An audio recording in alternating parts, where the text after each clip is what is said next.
one topic heavy on my mind today that you alluded to already, abundance and the weaponization thereof. Yes.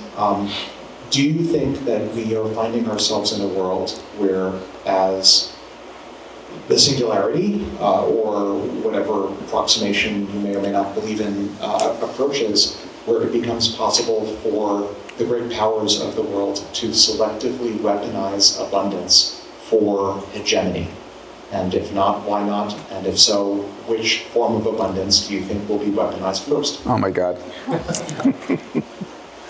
So I have zero doubt that we're heading towards this world. So back in 2012, I wrote a book with Stephen Kotler called Abundance, the Future is Better Than You Think. We just sold and just finished writing the follow-on, which we're calling The Survival Guide for the Age of Abundance.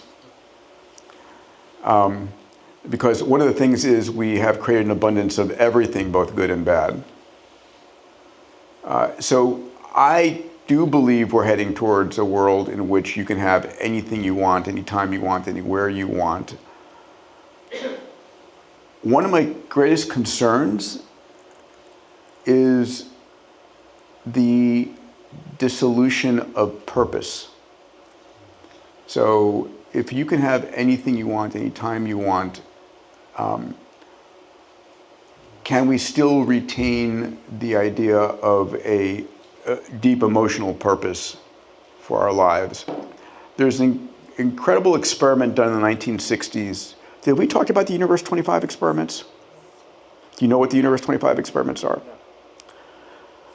This was done in one of the large medical centers in New York in the 1960s. An experimenter had done sequentially over the years. This was the 25th time he did this experiment, where he took a population of rats and he created utopia for the rats. He put in a number of breeding pairs, and the universe that they were in had all of the food, all the water, all the nesting, everything they needed. And he saw normal exponential growth. But before they saturated the population, what occurred was this very rapid die-off, and the entire population died every time because there was no challenges for them. And so it's like the idea of the unchallenged life is not worth living. It's anybody of you who play video games or have kids who play video games, right? That video game is so finely tuned to not be too easy where you give up, or not be so hard that you can't win.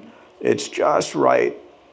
So on the thesis that we're living in a computer model, which of course we are, it's just beautifully finely tuned.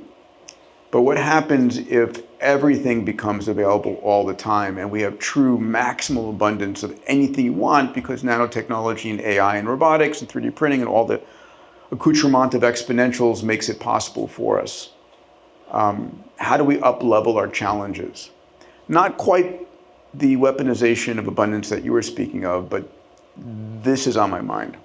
I think I'm curious about, you keep bringing up this idea that we might be going too far in technology in some ways. I don't think I said that. Not too far, but in the sense that if we solve all the problems, humans have no challenges to face. Things like this. Okay. And I guess I wonder, at what point do you develop technology? And the point you brought up about uploading your brain to the cloud. Yeah. Is there a point that's too far? Is there some metric we can use to figure out if we've gone too far in some direction and it's potentially dangerous? So I don't think there is any on-off switch, and I don't think there's any velocity knob. I think we are accelerating at a pace which is unconstrained. We're spending $1 billion a day, or is it $1 billion a day being invested in AI today? And it's driving, super exponential breakthroughs, and digital superintelligence, if it isn't right on the edge, is here very soon thereafter, which will just accelerate everything even further. So there is nothing that's going to slow this down, I hope, because the things that can slow this down are not things I want to live through. But I do think it's on us, on our responsibility to look at how we up-level the challenges we take on. So I close my next book on abundance with a look at how do we go 1,000x bigger in our dreams. Alex, you and I talked about the human race coupling with AI, that there is a moment in time here as AI is taking off. Think of the movie Her, and we humans are sublinear at best. Do we couple and accelerate with AI? We're giving birth. AI is a new life form. It is a new species. Will we hybridize with them? I mean, these are the conversations I think that are very real. I don't think anybody on the planet today truly understands how fast things are going to get in the next 4 years, and the implications thereof.